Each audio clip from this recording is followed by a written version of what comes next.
Lesson 30, Channel Design.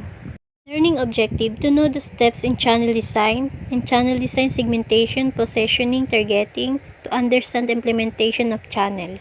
Formulating the channel objectives.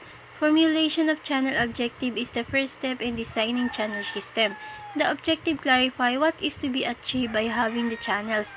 All firms seek to realize certain common objectives by having the channel. In addition, they may also have some specific objectives depending on unique circumstances. The common objectives firms seek from the channels are effective coverage of target market, efficient and cost-effective distribution, ensuring that consumers incur minimum effort in procuring product, helping the firm to carry on manufacturing uninterrupted confidence that the channels will take care of sales, partnering the firm in financing and sub-distribution. Identifying channel functions. There are various functions of channel like information provider, price stability, promotion, financing, title, help in production function, matching demand and supply, matching buyer and seller. Linking channel design to product characteristics. Different product requires different channel systems. The firm should analyze the characteristic of product and choose the channel system that matches the product best, consumer goods and the end industrial goods. Evaluation of distribution environment. While selecting the channel design, the firm should also take account the distribution environment pertaining in the country territory. It should evaluate the vital features of the distribution environment and ensure that the proposed channel design is compatible with them. Distribution environment in the broader sense includes the trade-related legal environment as well. The legal implication of channel design must be carefully examined before taking a final decision. Ang mga mahalagang tampok ng kapaligiran sa pamamahagi ay dapat pag-aralan at tiyakin na ang panagkukulang channel ay compatible with them distribution environment. Includes the trade-related legal environment as well. Evaluation of competitors' channel design. The firm should also study the competitors' channel patterns before deciding its channel design. While the firm may not necessarily follow the competitors in channel design, it should analyze the plus and minus of channel pattern adopted by each of its competitors. Matching the channel design to company. Firm with a limited resource settle for conventional channels. Firm with limited resource and small volume of business will normally find it difficult and uneconomical to OPT for channels. For such firms, establishing branch showrooms, depots, retail outlets of their own will result in high distribution costs which they can not afford. They are better by depending on conventional channels. Companies with limited resources may have to settle for a more conventional channel. Ang mga firm na may maliit na dami ng negosyo ay may find an own channel uneconomical. Mas mahusay ang mga ito sa pamamagitan ng depend on conventionally accepted channels. Ang mga firm na may mas malaking pagkukunan ay there are many options and can go for different channels. Firms with larger resources have more options. Firms with larger resources and larger marketing operation can go in for varied distribution channels. In fact, in India, firms which may are strong resources usually operates two parallel channels, one reaching out to the customers through company, depots and showrooms, and other through conventional intermediaries. Evaluating the alternative and selecting the best. Economic evaluation, balancing cost, efficiency and risk. Conceptual evaluation, flexibility and capability. Steps in designing the right channel are segmentation, positioning, targeting. Segmentation, segmenting on the basis of the demands for the output of the marketing channel. Positioning, each segment will have its own set of service output demands. Targeting, the segments to be targeted will depend upon internal environment, external environment. Lesson 31, Selection of appropriate channel. Learning objectives. To know how environmental factors affect channel selection. SWOT analysis of a company for channel selection. To understand the dealer selection process, let us study the environmental factors which will affect channel selection. The new business environment. To keep in touch with the key change in each area of the business environment and to update the forecast. Technology environment. This is probably the easiest to identify. Accumulated technical knowledge, general exponential curve. Worldwide communication system, transport satellites, etc. Data processing, mini computers, data banks, office system, electronic mail, email. New processes aim at lower energy consumption and higher feed raw material utilization, new energy sources, high investment costs, new technology for basic human needs, biotechnology, synthetic, food, genetic engineering. Economic environment. This change in the following areas. Obsolescence of all past theories, irrelevance of past extrapolation, worldwide population growth but concentrated in certain areas, high energy raw material costs, inflation coupled with lower economic growth is stagflation. Monetary instability and disparity between developed countries. DC Organization of Petroleum Exporting Countries, OPEC and LDC shortage of capital, credit squeeze, very selective investment. Shortage of people able to understand the new environment, potential shortage of food worldwide. Social environment. Change occur in collapse of tradition and structures, new education, new expectation, new motivation, new lifestyle, mobility, quality of life, healthcare, consumerism, ecology, anti-business attitudes, unemployment and shorter working time, crime, terrorism, participate working conditions. Political environment. The political environment is subject to nationalism versus grouping of industries, higher government intervention, trade and job protection, price control and income equalization, political instability, wars. Evaluation. The Serenity Prayer say in most businesses, a change in environment can't be considered either as a threat or as a new opportunity depending on the point of view. Increasing crime is a frightening trend to most people, but security companies consider it as an opportunity for more business. First, environmental factor technological, degree of change high-low, probability of occurrence high-low, implication opportunity or threat. Second, environmental factor economic etc. The rest evaluation of each future business strategy. Marketing and channel flows of members in a particular channel can't vary according to the length and width of the channel strategy a company adopts. Checklist for selecting the most appropriate channels. Product factors. 4 product variables must be weighed in channel selection. 1. Physical nature. The variation that influence the decision are perishability of the product, whether physical or due to fashion. Seasonal variation causing inventory problems, unit value of the product, inventory investment required, and customer service requirements. 2. Technical nature whether a simple or complex product, advice is needed on product use, installation is needed or special training is needed. 3. Length of product line. This consists of a group of products related either from a production or a marketing standpoint. 4. Market position. An established product made promoted by a reputable manufacturer may have a high degree of market acceptance and can be readily sold. Market factors. 1. Existing market structures. This includes traditional modes of operation, geographical factors, size and placement of the population, etc. 2. Nature of the purchase deliberation. The amount of deliberation by the buyer before purchase differs from product to product. 3. Availability of the channel. Existing the promoter can either persuade them or use aggressive promotion to stimulate consumer demand on the theory that it will force the intermediaries to carry the product in order to satisfy the customers.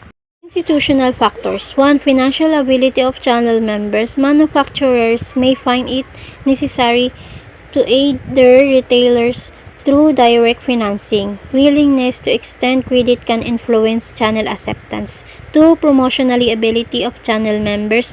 Wholesalers cannot aggressively promote particular products, but exclusive distributors usually join the manufacturers in doing so.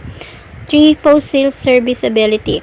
The after-sale service with or without a warranty may be performed by the manufacturer, the retail distributor, or an independent service Decision. System analysis involves trade-off in time, service, and cost in order to maximize profit in the long run.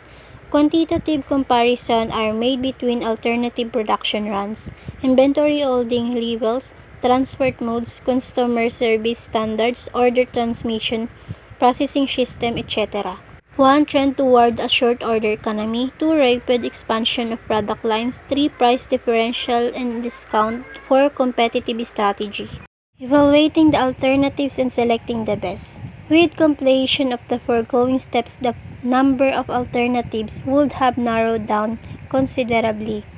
The firm must evaluate this alternative design that chose the best among them. Economic evaluation, balancing cost efficiency and risk. Second, the cost of selling that volume through that alternative have to be assessed. In other words, the firm determine the unit cost of selling in each of the alternatives. Conceptual evaluation, flexibility and controllability. Conceptual evaluation is also equally important. It has to be used for assessing the flexibility and controllability of the alternative. It is possible that economic evaluation points to one particular alternative as superior, while conceptual evaluation gives it a low rating. Choosing the channel intensity. While two firms may go for the same channel design, they may need different intensities. Choosing the number of tires correctly. Channel intensity. In a majority of cases, the choice will be between single tire or two tires, while in a few cases, firms may their own channel agreement and the tires that operate under them automatically become a part of the firm's channels. Lesson 32. Channel Management. Learning objective. How to manage the channel network. To understand the trade relation mix, to know how channel members are appraised, to understand the need of channel member training. Managing the channel member, developing the channel design, recruiting intermediaries, and inducting them into company are not everyday tasks in channel management. Component tasks in managing the intermediaries. The task of managing a distribution network has several components as shown in the below chart. Determining the trade relation mix. Evidently, developing the trade relation mix is the first task in distribution management. As shown in the chart A, the trade relation mix or a relation between a firm, principal, and its members resolve largely around the following four factors: territory of operation, trade margin, function which the channel member has to perform, function which the firm has to perform. Territory of operation. FMCG businesses, for example, supply their products to practically all retail outlets. They do not assign any territory as such to any retailer. They assign territories only to usually in these lines. Territories are assigned to the dealers even where territories are not exclusively assigned.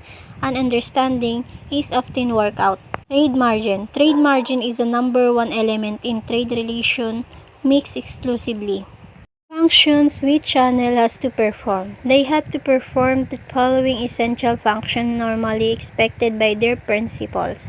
Function R, help establish the brand in the market, help achieve the sales targets, provide adequate shelf space, provide merchandising support, provide service to consumers, make prompt payments, maintain fair trade practices, provide winning store image. Function the principal have to perform. Supply quality products, build the brand and keep it a winner, regular, adequate, and the prompt supply of the product, effective servicing, advertising, the sales promotion support. Regular, adequate, the prompt supply. Regular supply of the product by the principal is another major concern of the dealer. If the firm is unable to supply the product regularly after he has pushed the brand with his customer, he not only loses space with them, but also runs the danger of losing out his other business. Effective servicing. We should cover this point in the section of servicing in administering the dealer. Advertising and sales promotion support.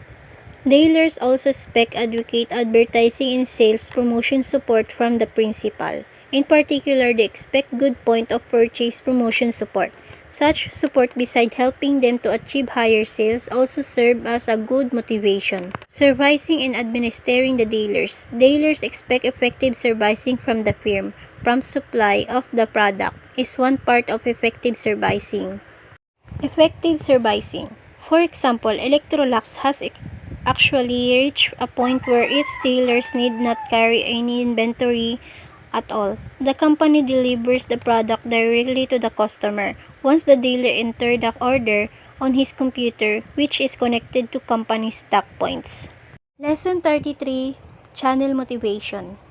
Learning objective: to understand the needed motivating channel members, to know about the motivational tools, how to manage agent and distributors, what are the elements of dealer motivation. Motivational tools and control areas. The following means of persuasion are available to channel members to influence the decision-making or behavior of the others. Rewards. If a possesses some resource which B wishes to obtain and B believes this can be obtained through conforming to A wishes, these amount to reward power. Coercion. This exists if B believes that A will punish anyone who does not conform to A's wishes. Expertise. This occurs when B perceives A to possess some special knowledge which would help B. Identification. This occurs when B identifies with A or desires to do so. Legitimacy results from B feeling that A has the right to exercise power over them. This would be the case between workers and their supervisors. Control systems. First and foremost, a system to establish an annual campaign plan must be introduced. This campaign plan should cover as a minimum the common goals to be achieved in the first year at least, what this would mean realistically in terms of a quarterly volumes of sales to the channel's customers and shipments from the manufacturer, the recommended price at which the product will be marketed, the price, discounts, terms of trading at which the manufacturer will supply the product, what this would mean in terms of market share, levels of sales and supporting staff resources to be deployed, a schedule of training to be provided by the manufacturer, promotional materials, campaign, etc. to be undertaken by the manufacturer and the channel, specific action to be taken concerning inventory, logistics, etc. Key event action review calendar. Managing and motivating your agent and distributors. This process calls for an understanding of the relationship mutuality of benefits and commitment to working together for common goals. A creation of the right environment, nature, scope, and style of operation. Realistic objective setting, review and control. Joint development and campaigns. Continuous incentive bonus scheme. At the beginning of every financial year, the company should set out in the form of an overall company sales target, the total sales target for the next 12 months, the target for each salesperson and the achievement, the share of the total sales target to be borne by each product range, particularly if a multiplicity of products are to be sold. Elements of dealer motivation, the trade margin, special incentives, harmonious relations, effective communications. Margin. Too important is not everything in dealer motivation. The firm can use several other elements in infusing its dealer. Special incentives like quantity rebates, off-season rebates, gift, cash incentives, etc. can't be used for motivating dealers. Harmonious relations. Harmonious dealer relations are another important element in dealer motivation. Effective communication. Maintaining effective communication with the dealers is another element of dealer motivation. Periodical dealer meetings, conventions also help build good communication.